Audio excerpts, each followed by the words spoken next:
Big Drive Energy Wednesday edition. We're back. And how this is going to look going forward, just so you all know, Wednesdays we'll kind of preview the upcoming PGA Tour and or live events, talk about what happened at the TGL the night before potentially. But most of our like meat and potatoes and all the things going on around the golf world are going to be on Mondays. So Mondays and Wednesdays will be live here on YouTube. If you're checking out the podcast through Spotify or Apple Podcasts, obviously, you'll be able to hear those posted Monday and Wednesday afternoons, but we will be live on YouTube every Monday and Wednesday, right around this time, top of the hour, top of the day in Colorado, a little bit in the afternoon for Mitchell in New Jersey. Welcome to Big Drive Energy. We're going to talk about the American Express today. And of course, last year, Nick Dunlap won it as an AM, cost himself $1.5 million. And made history, not since Phil, if you will, not since Phil Mickelson had an amateur won an event. This is a very interesting tournament because of the structure of the days, and it's one of the two pro-ams on tour. We'll get into all that. We also want to talk a little bit about Viktor Hovland and his interesting mind fuck. There's no other way to put it. His interesting mind fuck of his swing. And Xander Schauffele, he withdrew this week. I saw some shit on Twitter. You know, you can put anything on Twitter, but I saw some things. So we'll talk about all of that here coming up on Big Drive Energy. All right, let's tee it up.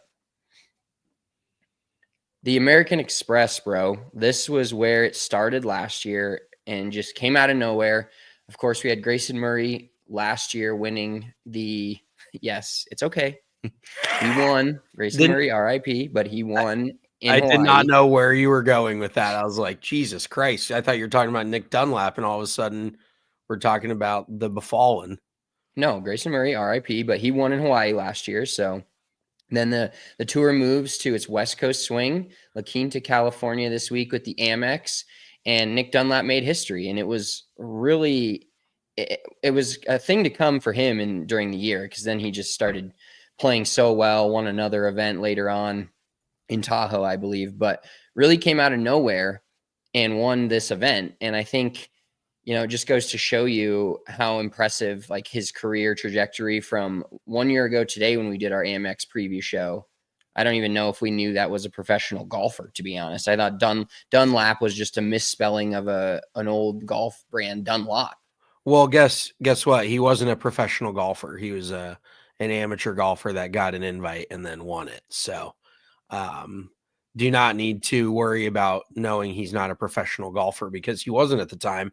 But really, the Amex just brings up sore feelings for Migsy about the fact that Sam Burns decided to piss down his leg down the stretch. Because if you remember, that was Sam Burns' tournament to win pretty far and away. Like, Sam Burns allowed Nick Dunlap to win that event. Nick still stepped through that door and played well, but Burns, far and away, if he just doesn't fucking piss down his leg, is winning that event by 3 to 4 shots. So he definitely left the door open for Nick Dunlap to make that historic run last year. But yeah, needless to say, I'm never betting on Sam Burns again. He's blacklisted. Tom Hoagie's still on the blacklist. We got to get the blacklist back and going. It will be funny then when we pull up our picks later on. This is going to be comical. Oh, perfect. You got fucking Hoagie on there, or you got Burns? I got Burnsy. Oh my God, dude. Time is a flat circle. It's like expecting the Vikings to win in the playoffs. They have a good regular season. You're like, maybe this is the year they piss their pants in the playoffs. You remember, oh, it's the Vikings. It's just, it keeps going. You have to pick up on these trends and remember these trends, because shit is cyclical like this. Sam Burns is not going to win the Amex. I sure hope he does now, because fucking clip it. I'll tell him he doesn't deserve it because he fucked me last year. But yeah, I mean, I have another guy on my betting card. You know who he is because you put together the betting card graphic, but he's been very successful at La Quinta here as well. So Birdie Machine, another Canadian. I'm going back-to-back Canadian, a little Canadian sandwich, if you will. What would be on a Canadian sandwich if we were thinking Canadian? Like, it's got to be maple syrups on it. What's the bread? It's pancakes is the bread, right? It's got to be like a Okay, like a McGriddle. Is that what breakfast it's called? sandwich, a McGriddle. Well, isn't a McGriddle two pancakes as the bread I from think Mickey so. D's? Yes. The Yeah. McDon's, the So, MacDon's. so I think you're onto something there. Pancakes on the outside. We've got some maple syrup in there, some really good like northern cheese. Maybe Well, Wisconsin is kind of Canadian adjacent, so we take some Wisconsin cheese and then we slide a little Nick Taylor, Adam Hadwin in there. There's your Canadian sandwich. We've got let me ask you this: is Canadian bacon actually Canadian? Like, you know how French fries are not really French? We're not very good at the geography of especially just in general, but the geography of food's that's a horse of a whole different color. And I have no idea if Canadian bacon, like you ask someone in Canada, hey, did you guys create Canadian bacon? They're like, fuck no, or they own it and it's theirs. Like buffalo wings. That's a thing. You were just in Buffalo. We talked about that on the pod Monday. If you want to listen to a great story of Mitchell's hilarious trip, go back and listen from Monday. But is um Canadian bacon Canadian? Like, I'm gonna no, Google. I think and I literally just worked this out in my head 5 seconds ago. But it makes sense to me. I think Canadians eat like ham for breakfast. So people call it Canadian bacon. They have like if they have a side of ham, then it's just like their bacon in Canada. Does that make sense? It's not like Canadian bacon. No, nothing I'm saying at this point is making sense, but you know what you are you picking up what I'm putting down? I don't think so. I'm still trying to Google Canadian. Is Canadian bacon Canadian? Well, Back bacon is a cut of cured pork loin from the middle of a pig's back, often with a bit of pork belly attached. Pork belly's fucking great, by the way. I hate pork It's belly. most common type of bacon in Ireland and Great Britain and is leaner and meatier than American bacon. That really doesn't. I think Canadian bacon is the term commonly used in the United States for a form of bacon that is cured, smoked, cooked, trimmed in cylindrical medallions, and sliced thick. The name was created when this product was first imported from Toronto to New York City. So there you go. It's not really Canadian. It was just imported from Canada. And we as Americans, because we don't care, just start calling it lazy ass names. I love Canadian bacon, though. I'm a big fan. it's literally just fucking ham. Do you know what is on the topic of Toronto and New York City? Do you know what's pretty crazy is how close Toronto is to like Buffalo and New York City. I Dude, mean, when I was talking about flying into Buffalo and I was looking at every flight, our cousin Marshall told me to go to Cleveland, which is like a 3-hour drive. I was like, how the fuck is Cleveland that close to Buffalo? Turns out it is. And then when I was looking at Buffalo on a map, I was like, fuck, Toronto's right there. But I'd have to fly to Toronto, go through customs, do all that shit just to drive. Like, I was like, I'm not doing just to this. drive down across the border back into America, like that would be Exactly. the most That would have worthless been a flight wild ever. story. Yeah, you couldn't do that. So I should have just done that just to tell you that you like, hey, look, la la la la la, look at me. I can fly to Canada. You You cannot. can never get this. You'll never get this. I actually, funny story. I was looking at stopping at Costco Saturday night before the game to like maybe grab myself a winter jacket because I'm an idiot and then like a cooler or something. The only one they had was in Canada, and I was like, well, I can't go there. So, and I also didn't have my passport, so I was like, these motherfuckers are withholding Costco from me. Like, Canada has the most like country hubris of any country. Like they say it's the best country in the world. What the fuck do they have? They basically have the northern part of America as their entire country. That's I don't get where the Canadians get off. And I do love Canada, but it's not the greatest country in the world. It's not even the greatest fucking country on this continent. It's top 3, not 1 or 2. It's third out of Mexico, fucking Canada, and the U.S. I'm just gonna keep going. Have you heard of if Canada, U.S., and Mexico all become one? Do you know what they'd call it? Connexaco? No, The, come Canada, United States, and Mexico. It's like, oh, what a did great you trip think of we that had to yourself? come. or did you see that? No, I saw it on Twitter along with Okay. everything else funny that comes out of my mouth. I'm gonna come. That's going to be me when Adam Hadwin makes 12 straight birdies this week. I'm going to come.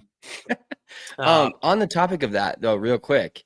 So was Which it topic? relatively I just covered close? like 8 topics. The Costco, going back to the Costco scenario, is it relatively close? Like, do you think the people in Buffalo, New York actually shop at Costco in Canada?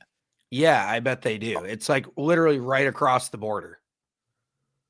What a world. I've always thought about this. This is going off on another complete tangent. You know how there's lines of demarcation where time changes? What Yeah. if you worked in a different time zone? Like even if it's a 20, 30-minute drive, what if you worked in a different time zone than you lived in? What a constant mind fuck that would be to like wake up at 6, but it's really 5 where you're working and then you have to be there an hour earlier or an hour later. Like kind of blows my mind. You drive home from work, you leave at 5 p.m. where you are, and you get home from work at 4:10, 4:20. Like incredible stuff. That's a life Absolutely. hack. You are literally bending time. You're a fucking time bender at that point. But we have friends in Fort Wayne, Indiana, and that's the case. Fort Wayne is Eastern time zone. And I want to say you go like 30 minutes to the west and it's central. So yeah, that shit would absolutely fuck me up. Like, and I can't even do it in my head. You'd have to leave if your job starts at 8 o'clock central. That's 9 Eastern. So I guess you get an hour in the morning, but then you lose an hour coming home. Like that is that's blasphemy. I wouldn't do that. I couldn't do it. Yeah, I don't think I could do it either. All right, let's get into some Victor Hovland. So there's actually, when you sent me the tweet, there was actually an article about it on Golf Channel or PGA Tour talking about it. But PGA Tour's app, I think, is where at least I saw one.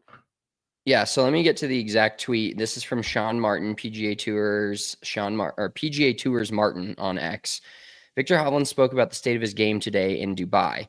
I think there's a lot of people have it misconstrued a little bit that I made a conscious decision to go down this rabbit hole. And if you play golf and know golf, everybody's gone down a swing rabbit hole. No, nobody's prone. Nobody is, what's the word? Not prone. Everyone's prone to it. Nobody's something to it. Nobody is oh my god. Nobody is oh wow.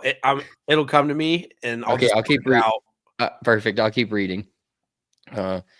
I think it's just your golf swing is an ever evolving organism.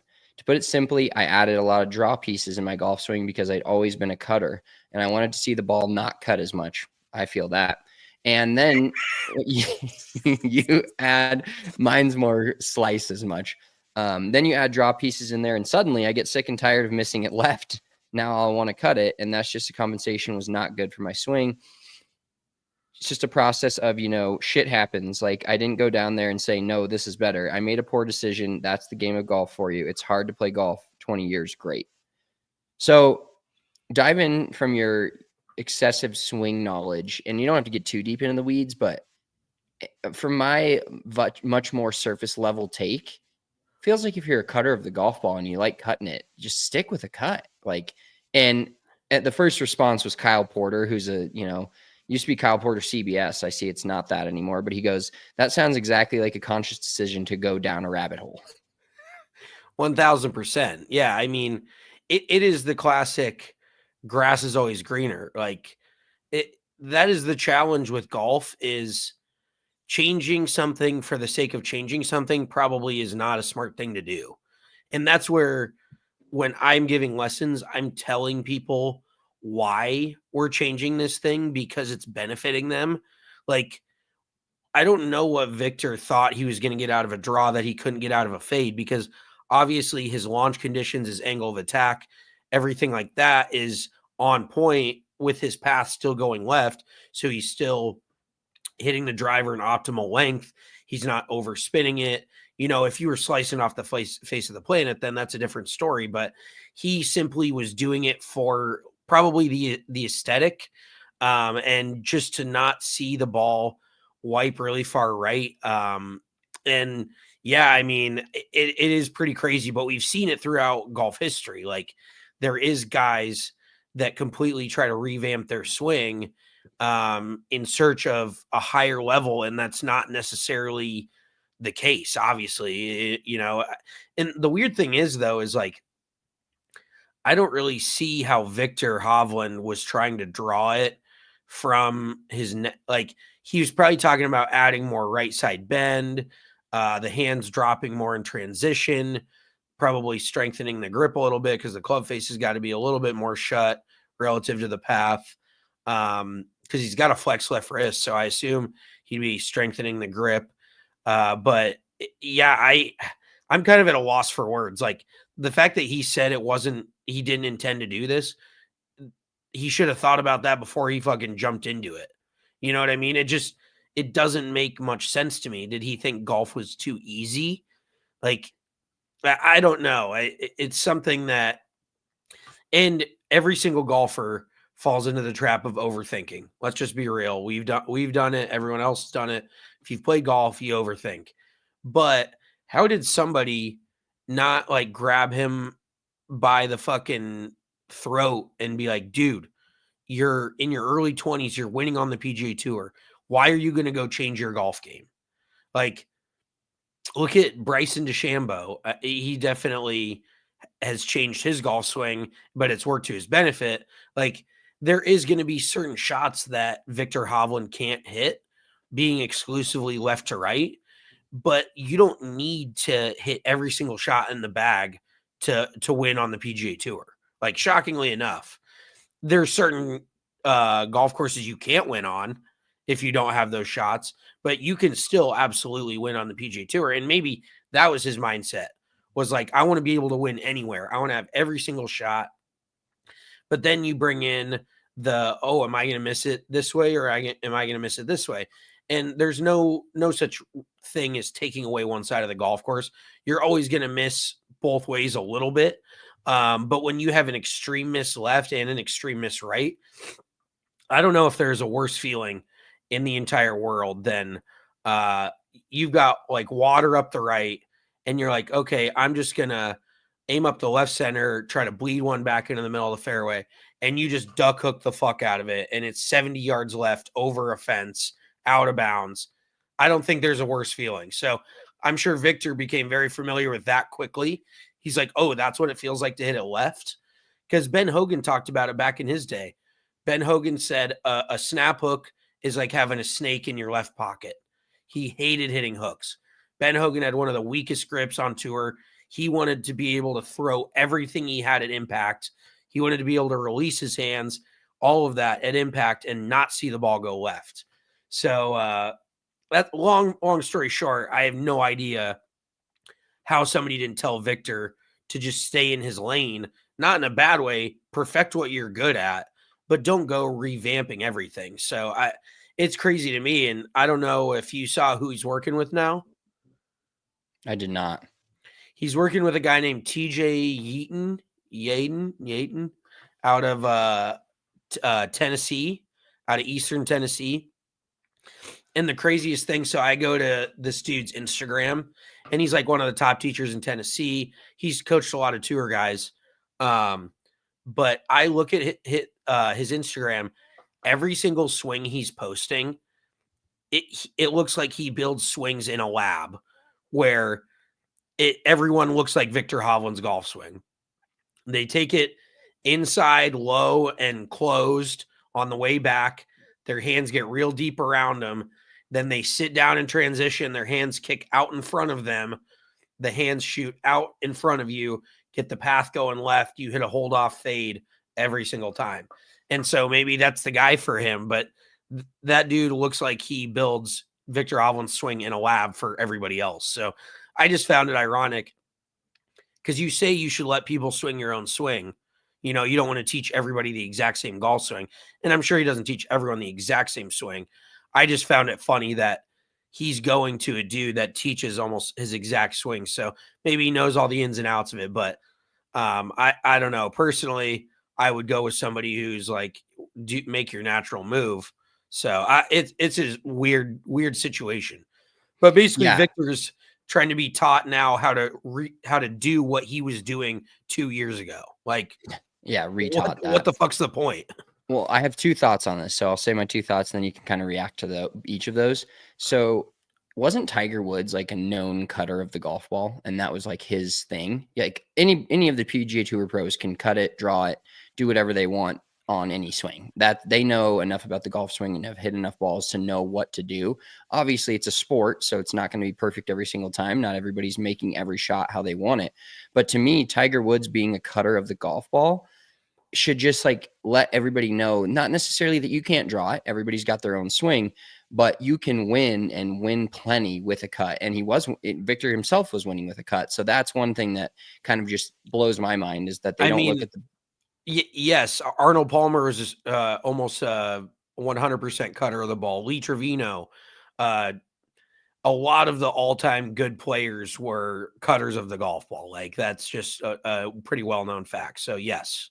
yeah. And then second thought is, which I resonate with a lot because I tend to slice the golf ball, especially off the tee a ton. I do understand being a cutter of the golf ball, wanting to work on it, seeing the ball go left and feeling so foreign that you want to go back to where you are. So I'm not saying that the second, change is crazy. The first change is more crazy to me than the second change of like wanting to work the ball more left as a right-handed golfer. And after you've been a cutter of the golf ball and won the PGA Tour Player of the Year, and he won, or I don't know if he won that for sure. He won the FedEx Cup, like won back-to-back tournaments when it was the biggest players and the biggest stages. I do understand that feeling though, and you talked about it a little bit with the snake in the left pocket. Is when you're a cutter of the golf ball and you start seeing it go low left, it's the most like helpless, bizarre. And I'm on a different planet than Victor Hovland, clearly, but I do understand that feeling and what it's like, and like deciding to not ever want to see that again. Oh, yeah, absolutely. Like when you slice it as much as you do, you see the ball go left and you feel like it's going to hit you in the left knee because you're so and for especially for a right-handed player, people in general, they're not comfortable close to the target. That's why a lot of amateurs set up open to the target because they feel more comfortable with their body open to it rather than actually turning away from the target. And it goes back to golf being a game of opposites where you aim right, you need to get the club face pointed left, you swing right, it goes left. It works right to left. You know what I mean? But a lot of people are like, well, if I want to hit it left, I'm going to aim left. That is not exactly how it works. So a lot of people are not comfortable with closing their shoulders to the target, setting up actually close to their target. Like you look at Matt Kuchar hit driver, one of the most consistent drivers of the ball. He doesn't really hit it far at all, but one of the most consistent drivers of the ball. He aims 30 yards right of where his target line looks like it is. His entire body is completely closed to his target, and it's called the D plane because he's putting it further forward in his stance. So his path is going further left by the time it gets all the way up to the front of his stance. So he's actually offsetting his left path by closing his club face and aiming right, which is what I actually help a lot of amateurs do. Obviously, you don't want the path to be 20 degrees left, but I'm like, if you're past a few degrees left and you want to hit that bullet, set your body up a little close to your target, strengthen the grip a little bit, stay inside, not obviously trying to just swing way over the top, which can happen sometimes if you set somebody up too close. They take it way in and then kick it way out. But anywho, where I'm going with that is I forget. I totally forgot where I was going. But yes, the whole aiming left or hitting it left thing, I do understand where he hates seeing it go left. But then it just goes back to why'd you even do it in the first place? I guess it's like you're dating like the comfortable, like stay at home or just the real sweet, nice, innocent girl. And then you see like the girl roll by with all the tats and she's got the nose piercing, seems like a real bitch, but it kind of turns you on a little bit. Then you're like, I kind of want to try that out. Like I've got this nice little cut over here, but I kind of want to hit that big high draw. And so maybe Victor just fell victim to grass is greener on the other side. And then once you're at the chick with the tats, you find out she has horrible hygiene. She doesn't clean her apartment. She has a cat that pisses everywhere. And you're kind of like, I wish I had that nice, sweet, loving girl that I had a few months ago. So maybe he's just fallen into that trap. That's a extremely relatable, not for me, but just like I think for some, that's not even Not close for for me me. personally, but I'm sure for a But lot for of people. those. All right, let's switch gears here and talk about real quick Xander Schauffele, who's always in the Amex.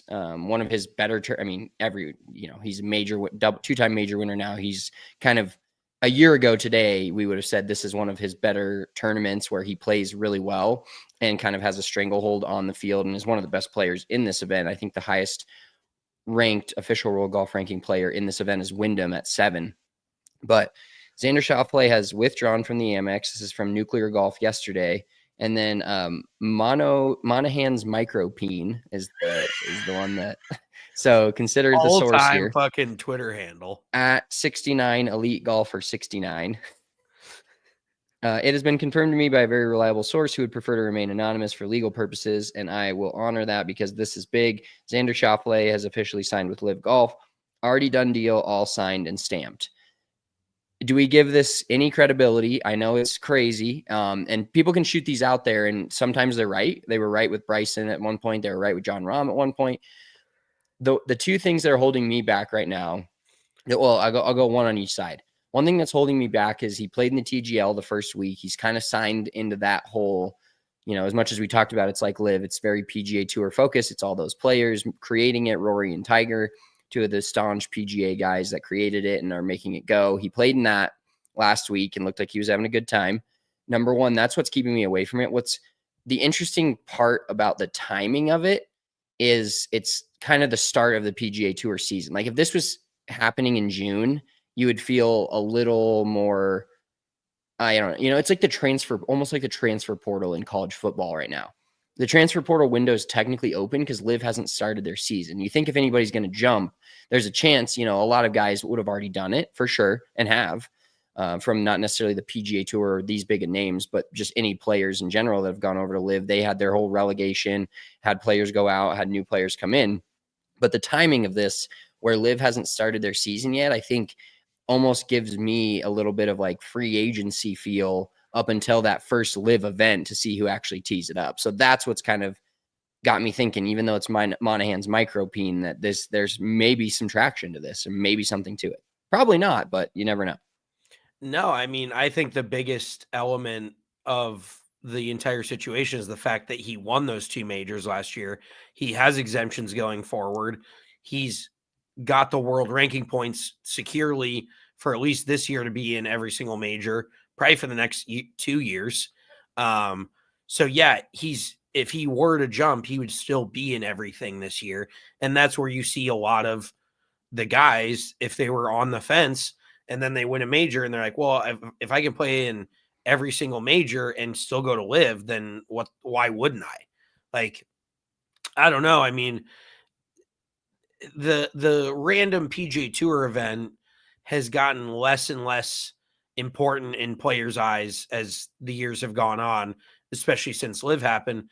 Everyone's like, who the fuck cares about the American Express or the Rocket Mortgage or the Safeway Classic? I forget what it is now up in wine country in California, but there's just these week to week PGA Tour events, and very rarely do you look back on somebody's renowned career and be like, do you remember when he won that John Deere Classic in July? Like, unless it's Jordan Spieth, who is his first career win, got him his PGA Tour card, all that. But for the most part, nobody gives a shit about a lot of these lower level tour events. If you can make that much more money, you can have that much more time to go play in other shit, have a family, all of that, like a little work-life balance never hurt anyone. So yeah, I think now that he knows he's in all the majors, I think that's a pretty big thing. And I will say, I mean, we moved the goalpost because every time somebody jumped to Live, we were like, this is massive. Now this is more massive. But I think Xander going to Live would be huge. I feel like that would tip the scales. I could be wrong, but that would almost tip the scales of superstars from the PGA Tour over to the Live Tour. And in all honesty, I think it's probably already there. You look at the top players now. The PGA Tour is much deeper than the Live Tour, but you look at the top guys. I think the Live Tour is already deeper. And if Xander were to go there, it would totally tip the scales in Liv's favor. Yeah, if you take a 2-time major winner from last year and move him over, we talked about John Rahm tipping the scales, and we seem to have been a little off base there in terms of maybe Liv will just never really take off. And we're not Liv truthers. We definitely watch it and pay attention to it because we do a golf podcast twice a week, but we thought it would tip the scales maybe more than it did. And I think Schauffele would be the next massive domino. Let's talk about this weekend's tournament. Of course, we talked about it earlier. Nick Dunlap, the champion from last year, and very fun, interesting tournament because it is one of 2 pro-ams, like I said earlier, and it's played on 3 different courses the first 3 days: PGA West, the Stadium course, PGA West Nicklaus course, and La Quinta Country Club. And they're all gettable. But the fun thing about tournaments like this is you can have a guy go low one day, but you just because it could be the course.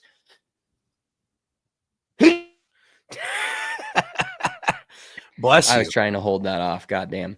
But you can have guys go low, and like you'll see next to on the PGA Tour leaderboard this weekend, if you have the app, it'll say which course they're playing, and you'll have the top like 5 to 10 guys all from one golf course. So it's kind of tough to tell. And there's a cut after 54 holes instead of 36. So it's always tough to tell who's going to come out on top on Sunday with this because of the 3 different rounds. But should we get into our picks, or do you want to talk a little bit more about the golf course and just the field? Like I said, highest ranked player in the official world golf rankings is Wyndham Clark at number 7. Xander is now out of the field. A couple other big names in it, like Tony Finau and I forget, Patrick Cantlay is in it.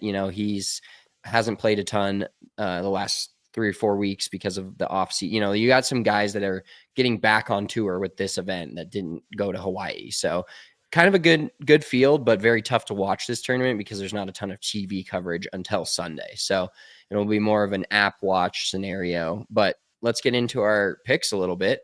And I'm going to do what you did last year. So big bet energy picks for the Sony Open.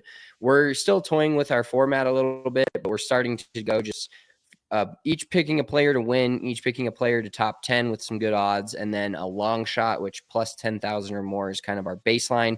So I'll start with mine. I'm going to go Sam Burns plus 1,600 to win this event. I think he has, according to DraftKings, like the 3rd or 4th shortest odds. Don't normally love guys like this, but he did shoot 61 last year. He was close, and we've seen so many guys get close to winning or win a tournament, and then they turn around the next year and win it again. Now, I know you have the opposite feeling. You talked about him being on the blacklist. I am going to go with Sam Burns this week. He shot 61 at PGA West. I think he's got as good a chance as anyone, and not with last year notwithstanding, let's put it this way, Nick Dunlap coming as an amateur and winning. I feel like this is a week where we'll get a proven PGA Tour player to win this event. A guy that's won before. What's ironic, Spencer, is that I think 8 of the last 10 guys that have won here have been longer than plus 10,000 odds. Oh, well, good. Well, I'm bucking that trend. I'm going the other way. If you see red keep getting picked up on the roulette board, then you bet black because it's got to be black at some point. That's how I'm going on this one. So fair enough. I'm going with Sam Burns to win. Christian Bezuidenhout, he is top 5 tier 2 years in a row, and he is plus 550 to be in the top 10. Playing some decent golf the last couple of weeks in Hawaii. I think it's A, horse for a course, and B, also in good form. So I almost took him to win it. I believe he was in the plus 5,500 range, maybe 4,500 range to win it. But I'm going to take him to top 10 at plus 550. And I have our long shot this week, Eric Van Rooyen, mustache man, won on a PGA Tour a couple times last year. A guy that just is an overall solid striker of the golf ball. And I feel like he has a good chance to win it plus 10,000 this week. Hell yeah, I like that. I kind of almost went similar format. I didn't go as much of a high odds guy or low odds guy, I guess you'd put it, as you with Sam Burns. Harry Hall has played phenomenal golf over in Hawaii. He's just when you're playing good, you got to strike while the iron's hot. So maybe he can get a dub. I think he won once last year, kind of a lower level tour event. But Dude, plus real four. quick, Harry Hall's been catching some strays, unfortunately. What Like, for the hats? well, not even for the hats, but I saw a few tweets last week when he was in contention the last couple of weeks. And it's like, when they're talking about people that kind of half watch the PGA Tour and don't know the names, basically he caught some strays of like, who the fuck is Harry Hall? He was on that end of the stray catching. Well, that's a good thing because that maybe means that there's some people that are new to golf because he was on a lot of leaderboards last year. Like maybe there's just some new viewers that have no idea who this guy is. He's the hat guy. He's the Peaky Blinders hat guy. He actually debuted a new hat last week. He just looks like he's a retired dude out there having a hit and giggle. So he definitely doesn't look like he takes it that serious, but clearly he does. He's plus 4,000. Then I have Adam Hadwin. I actually have Adam Hadwin in our Survivor, or what would you call it? The one and done league. Done. I have Zudenhoyt, so we both took Okay. our top 10 guys to Look be at in the that. one and Look done at this us week. go. So Hadwin has played very well here. He makes a bunch of birdies. I think he has the course record. He shot 59 at La Quinta a few years back. So he's always got it in him.